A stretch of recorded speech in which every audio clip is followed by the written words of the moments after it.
Want to study Japanese language? Visit our Facebook page at Plastone School. Or you can click the link in the description. Sign up now and create your future with us.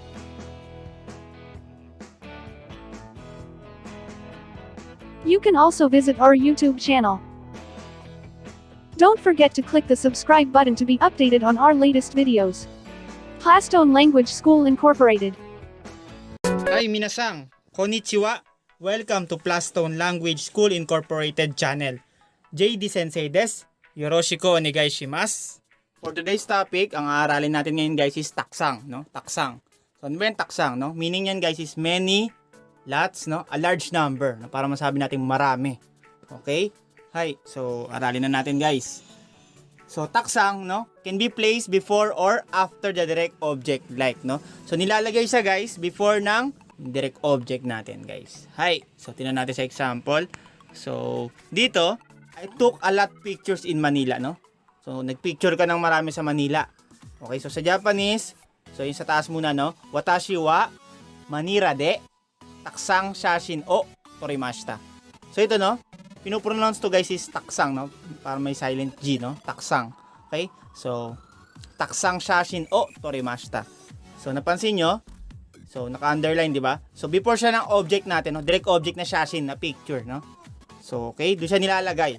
So sa baba naman, no? Nakita nyo rin. So watashi wa Manila de shashin o taksang torimashita. Pwede rin siya guys ilagay sa before ng verb. Okay? Para masabi natin marami tayong kinuhaan na picture, no? So yan, pwedeng before ng direct object, pwedeng before ng verb. So pansin nyo guys, no? Dito nilalagyan ng particle o na porket malapit sa torimashita, dito nilalagyan ng particle o. Nandun na yung particle o, di ba? Sa may direct object natin shashin o. Okay? So sa noun, so minsan, no, nilalagyan ng particle no pag before ng noun. Minsan naman wala. Okay? So particle no lang pag kasunod niya is noun. Pwede ring wala. So yun guys. Hi. So example ulit, no? So I ate a lot of cake this morning, no? Dahil mong kinain cake nung umaga, no? Watashi wa kesa taksang keki o tabimashita. Marami ka talagang kinain na cake. So dati nasabi lang natin, no? Keki o tabimashita. Pero pag gusto mo sabihin marami ka talagang kinain, lagyan mo ng taksang. Okay? Hi, so sa baba, before naman siya ng verb, no? Watashi wa kesa keki o taksang tabemashita. So, yun, no? Same lang din. Okay? Kahit saan siya before ng direct object or before ng verb. Hi, so pwede mo rin sabihin guys na I have a lot of money. No? Taksang okane ga arimasu. So, pag sabi mo okane ga arimasu, may pera ka. Pero gusto mo sabihin na marami talaga, no? Many talaga, a lot talaga. Yan, lagyan mo ng taksang, guys. Hi. So, do you have many friends? Marami ka bang kaibigan?